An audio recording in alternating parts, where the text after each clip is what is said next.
Qonaqlarla birlikdə yeniliklərlə qarşınızdayıq.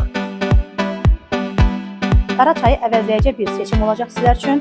Tərkibi zəngindir. Çantanıza atıb rahat şəkildə istifadə edə biləcəyiniz çaydır. Antioksidan, yaşıl çay, bədəndən sərbəst radikalları təmizləyir.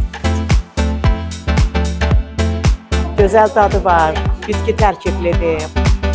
Mükəmməldir və mütləq alacağım. Çayımızda da kək yoxu olduğuna görə bayıldım. Yenidən bir möhtəşəm ətirlərimiz satışa gəlib. Seriyamız Nordic Garden seriyasına olan ətirdir. Seriyaya 3 parfumuz daxildir. Zövqlü qadınların sevə biləcəyi seçimi olacaq. Necədir, sizi cəlb etdimi?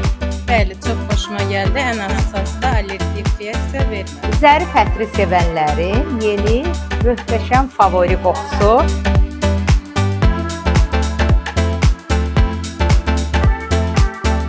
Siz də alın, istifadə edin.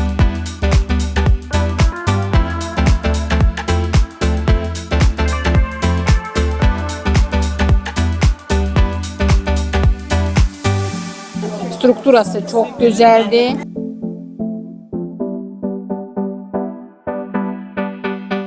Burada kırışlar, burada ise kırışlar açık oldu. Çok güzel de efekti verdi.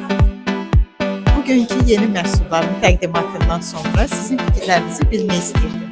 Bu yeni məhsullarla mən tanış oldum. Onların teksturası və iyləri mənə valeh etdiyi üçün mən bu yeni məhsullardan sifariş etdim. Xeyirli olsun.